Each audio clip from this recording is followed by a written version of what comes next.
Hi friends, the conjuring అనే cinema ఉంది, horror movie. అయితే ఆ సినిమా కథ మాత్రం నిజ జీవిత సంఘటనల నుంచి ప్రేరణ పొంది తీసిన సినిమా అని సినిమా చివర్లో తెలుస్తుంది. మనిషిలోని భయాన్ని, ఆందోళనను, బెదురును వీటన్నిటితో కూడిన కుతూహలాన్ని తెరకెక్కించిన సినిమా ద కంజూరింగ్. నిజానికి ఇది రోడ్ ఐలాండ్లోని పెరాన్ కుటుంబం తమ ఫామ్ హౌస్లో ఎదుర్కొన్న భయంకర అనుభవాలకు దృశ్యరూపం. దాన్ని వెండితెరపై ప్రదర్శించి ప్రేక్షకుల్ని భయపెట్టిన సినిమా. కంజూరింగ్ అంటే అదొక మాయాజాలం. నిఘంటువుల్లో చూస్తే గారడి, విద్య, మ్యాజిక్ అని ఉంటుంది. ఉత్కంఠ కలిగించే కథనంతో ప్రేక్షకుల్ని సమ్మోహనం చేయడం అనే గారడితో చూసేవాళ్లను నవ్వించొచ్చు, భయపెట్టొచ్చు, మొత్తానికి వారికి ఒక అనుభూతిని అందించొచ్చు. సినిమా అంటేనే కల్పన అని తెలుసు కదా. ఆ కల్పిత దృశ్య గాథలకు కొన్నిసార్లు కొన్ని ట్రూ ఇన్సిడెంట్స్ ప్రేరణ అవుతాయి. సాధారణంగా కొన్ని కేవలం ఉత్కంఠభరితంగా ఉంటే, కొన్ని హింసాత్మక దృశ్యాల్లో బీభత్సాన్ని చూపిస్తాయి. సినిమాటిక్ లిబర్టీ కోసం ఉంటుంది, అసలు సంగతి వేరే ఉంటుంది. ఈ వీడియో వాస్తవ కథను మీకు చెప్పే ప్రయత్నం చేస్తుంది. అమెరికాలోని రోడ్ ఐలాండ్లో పెరాన్ కుటుంబం ఎదుర్కొన్న విషయాలు సినిమాలో చూపించిన దానికంటే ఘోరంగా ఉన్నాయంటారు. భయంకరమైన శబ్దాలు, ప్రమేయం లేకుండా కదిలే వస్తువులు, విపరీత మానసిక ప్రవర్తనలు కలిగిన వ్యక్తులతో శాపగ్రస్తమైన ఇల్లులా మారిన ఆ నివాసంలో ఆత్మలే తిరుగుతున్నాయా, లేక మరే ఇతర అతీంద్రియ శక్తులే ఉన్నాయా? అది కాకుంటే వేరేవైనా చీకటి రహస్యాలున్నాయా అన్నది కనిపెట్టడానికి ఎడ్, లొరైన్ అనే ఇద్దరు పారానార్మల్ ఇన్వెస్టిగేటర్స్ ప్రయత్నిస్తారు. పెరాన్ కుటుంబం ఫామ్ హౌస్లోని ఆ భయానక అనుభవాల కథనాలు ప్రపంచవ్యాప్తంగా పత్రికల్లో, న్యూస్ ఛానల్స్లో, సామాజిక మాధ్యమాల్లో బాగా ప్రచారంలో ఉన్నవే. ఇందులో నమ్మకం కంటే కూడా కేవలం ఉత్కంఠ మాత్రమే ఉంటుంది. అది 1971వ సంవత్సరం. రోజర్ కెరలిన్ పెరాన్లు అమెరికాలోని రోడ్ ఐలాండ్ రాష్ట్రంలోని ఓ ప్రాంతంలో సొంతంగా ఇల్లు కొనుక్కుని తమ 5 సంతానంతో నివసిస్తున్నారు. Andrea, Nancy, Christine, Cindy, April అనే తమ ఆ 5 కూతుళ్లతో రోజర్ పెరాన్ల దంపతులు ఆ ఇంట్లో చాలా హాయిగా గడుపుతున్నామని ఆశించారు. ఆ ఇంట్లోకి దిగిన నాటి సాయంత్రం రోజర్కి ఆ ఇంటి మునుపటి యజమాని కనిపించాడు. అతను రోజర్కి ఒక సలహా ఇచ్చాడు. రాత్రి నిద్రపోయేటప్పుడు ఇంట్లో దీపాలు వెలిగించే ఉంచండి, ఆర్పొద్దు అని చెప్పాడు. అంటే చీకట్లో నిద్రపోవద్దని చెప్పాడు. రోజర్ అతని మాటలను కొట్టిపరేసి ఇంట్లోకి వెళ్ళిపోయాడు. రాత్రి అయింది, భోజనాలు ముగిశాయి. గుడ్ నైట్ చెప్పుకుని దీపాలు ఆర్పేసి ఆ రాత్రి అందరూ ఎవరి గదుల్లో వాళ్ళు నిద్రపోతున్నారు. మర్నాడు మామూలుగానే తెల్లవారింది. అందరూ బ్రేక్ఫాస్ట్ టేబుల్ వద్దకు చేరుకున్నారు. అప్పుడు ఆండ్రియా తన అనుభవం చెప్పుకొచ్చింది. గత రాత్రి తాను నిద్రపోతున్నప్పుడు ఎవరో తనపై చక్కగా దుప్పటి కప్పి నిద్రపుచ్చినట్టు అనిపించిందని, అమ్మా నాన్న వచ్చారేమో అని చూస్తే ఎవరూ కనిపించలేదని చెప్పింది. అందరూ ఒకరి ముఖాలొకరు చూసుకున్నారు. ఎందుకంటే నాన్సీ, క్రిస్టీన్, సిండీ, ఏప్రిల్లను కూడా ఎవరో చక్కగా దుప్పటి కప్పి నిద్రపుచ్చారు. మరి ఆ విషయమే ఆ నలుగురు చెప్పుకొచ్చారు. తల్లిదండ్రులేమో తాము అలా చేయలేదన్నారు. ఇంటి మూసిన తలుపులు మూసినట్టే ఉన్నాయి. వేరెవరూ వచ్చే దారి లేదు. అంతా భ్రమ అనుకుందామంటే అదే భ్రమ 5 కూతుళ్లకు కలగడం కొంచెం వింతగా తోచింది. రోజర్ ఒక ట్రక్ డ్రైవర్ కావడంతో అతను వారంలో ఒక రోజు బయటే ఉంటాడు. వారాంతంలో ఇంటికొస్తాడు. ఇంట్లో పిల్లలతో కలిసి ఉండేది పెరాన్ మాత్రమే. ఆమెకు కూడా కొన్ని రోజులకు తమ ఇంట్లో ఏవో అనూహ్యమైన సంఘటనలు జరుగుతున్నట్టుగా మానసికంగా తోచింది. పెద్ద కూతురు ఆండ్రియాకు తమ ఇంట్లో ఏదో ఆత్మ తిరుగుతోందని, కేవలం రాత్రిళ్లే వస్తుందని గట్టి నమ్మకం. అలా ఒక ఏడాది కాలం గడిచిపోయాక వాళ్ళు అనుకుంటున్న ఆ ఆత్మ పిల్లల్ని వదిలిపెట్టి తల్లి కెరలిన్ పెరాన్ వెంటపడిందని వాళ్లే అనుకున్నారు.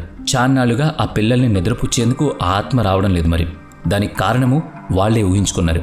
అదేంటి అంటే పెరాన్ గత కొద్ది రోజులుగా పిల్లల గదిలోనే నిద్రపోతోంది. క్రమక్రమంగా పిల్లలకు కలిగిన విచిత్రానుభూతులు పెరాన్కు ఎదురుకాసాగాయి. పెరాన్ మంచాన్ని ఎవరో బాగా కుదిపేస్తున్నారు. కప్పుకున్న దుప్పటిని లాగేస్తున్నారు. రోజర్కి చెప్పినా కూడా విపరీతమైన పని అలసటతో పట్టించుకునేవాడు కాదు. పెరాన్ తన గొంతు మీద, చేతుల మీద ఎవరో సూదులతో గుచ్చుతున్నట్టు బాధకు లోనయ్యేది. తెల్లవారి లేచి చూస్తే ఒంటిపై ఏవో మచ్చలు, చారికలు కనిపించేవి. ఒకరోజు రోజర్కి చెప్దామని అతనున్న గదిలోకి వెళ్ళబోతుంటే ఏదో నీడ అడ్డుకుని ఏం మాట్లాడకుండా పొమ్మని సైగ చేసినట్టు అనిపించింది. కూతుళ్లకు చెప్తే అది చాలా మంచి ఆత్మ అని, తమను రోజు నిద్రపుచ్చే ఆత్మ ఒక్కనాడు కూడా తమకు అపకారం తలపెట్టలేదంటూ దాని తరపున వకాల్తా పుచ్చుకుని మాట్లాడేవాళ్లు. పెరాన్కేమో ఒంటిపై రోజూ గాయాలయ్యేవి. భర్త, పిల్లలు ఎవ్వరూ తన గోడు వినే స్థితిలో లేరని పెరాన్కి అర్థమైంది. ఒకరోజు వంటగదిలో ఉన్న పెరాన్కి కుళ్ళిన మాంసం వాసన తగిలింది. అక్కడ కానీ బయటే ఉన్న పెరట్లో కానీ అటువంటి వాసన వచ్చే పదార్థం ఏదీ ఆమెకు కనిపించలేదు. చివరకు పై అంతస్తులో నిద్రించే తమ కూతురు గదిలోంచి ఆ వాసన వస్తున్నట్టు ఆమె కనిపెట్టింది. ఆ గదిలోకి పోయి చూస్తే అక్కడ ఓ అట్టపెట్టి ఉంది. దాన్ని తెరచి చూస్తే అందులోంచి తమ చిన్న కూతురు ఏప్రిల్ ఏడుస్తూ బయటకొచ్చింది. నేను అక్కవాళ్లతో దాగుడు మూతలు ఆడుతుంటే అదిగో ఆవిడే నన్ను ఇందులో పెట్టి మూసేసింది అంటూ ఏప్రిల్ పెరాన్ వెనుకకు వేలెత్తి చూపించింది. పెరాన్ వెనుక తెల్లని దుస్తుల్లో ఒక మహిళ నిల్చునుంది. ఆ తెల్లని దుస్తుల మహిళ పెరాన్ మీదకి దూకింది.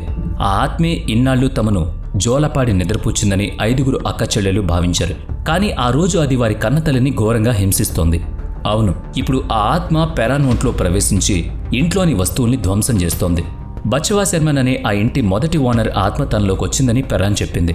అది మాత్రమే కాదు, ఏవేవో ఆత్మల ఆకారాలు తనకు కనిపిస్తున్నాయని, ఎవరివో తెలియని ఆ ఆత్మల్లో కొన్నిటికి శిరస్సులు లేవని, కొన్నిటికి చేతులు కనిపించడం లేదని, అన్నీ కలిసి తనను హతమార్చేందుకు ప్రయత్నిస్తున్నాయని చెప్పింది.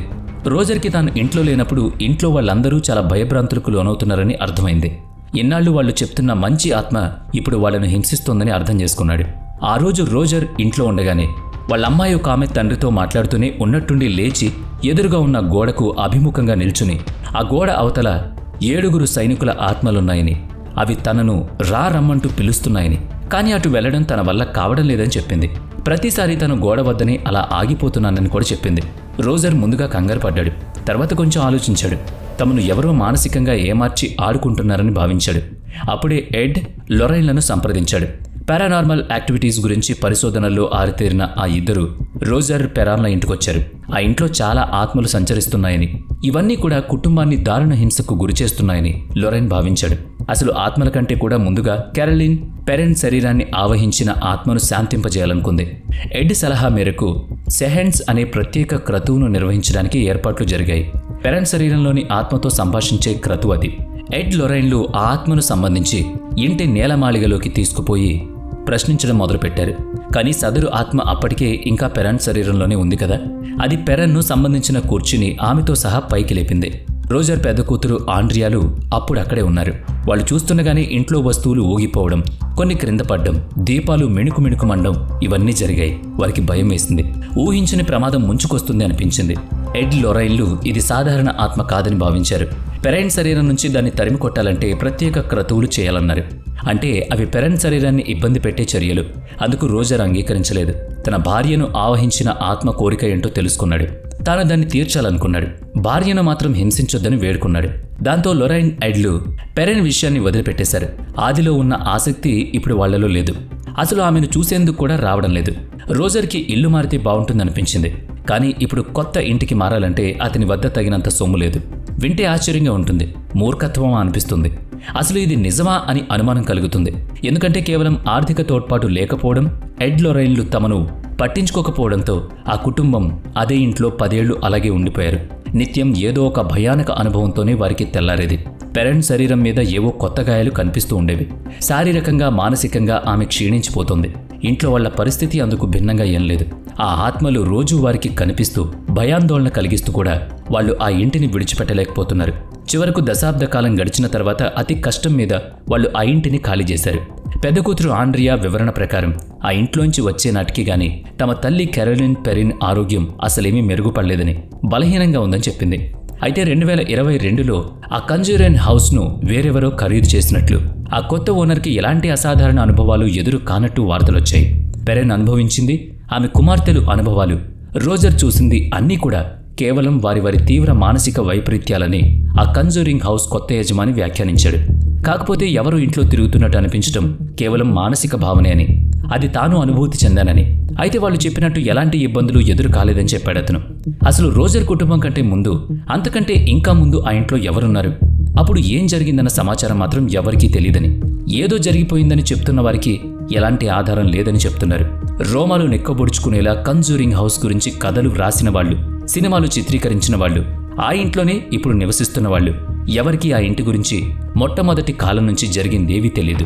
విపరీత మానసిక దౌర్బల్యానికి గురికావడం, అలా ప్రవర్తించడం కూడా ప్రత్యేక అధ్యయనమని, దాని పారానార్మల్ విషయం అంటారని, ఇది విజ్ఞాన శాస్త్రం అంగీకరించకపోయినా మనిషి ఇంద్రియాలు అనుభవించే ఒక అసాధారణ మానసిక భావన అని సదరు విషయంలో పరిశోధకులు చెప్తున్నారని వివరిస్తూ ఉంటారు. అది మానసిక రుగ్మతగా మారితే ఇదిగో ఇలా రోజర్ పెరెన్ కుటుంబ సభ్యుల జీవితం నిత్యం నరకంలా మారుతుంది. మానసికంగా బలహీనంగా ఉన్నవాళ్లు చాలా సులభంగా ఇటువంటి భ్రాంతులకు గురవుతారు. మనిషిలోని భయం కూడా అతనికి వినోదాంశంగా మారింది కనుక ఇలాంటి అంశంతో కథలు, సినిమాలు, టీవీ షోలు, ధారావాహికలు నిర్మిస్తున్నారు. అవి మనల్ని ఆకర్షిస్తున్నాయి.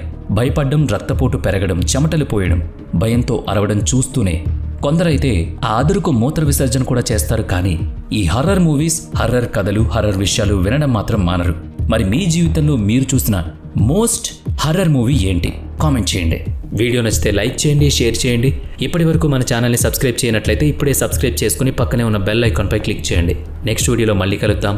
Thanks for watching.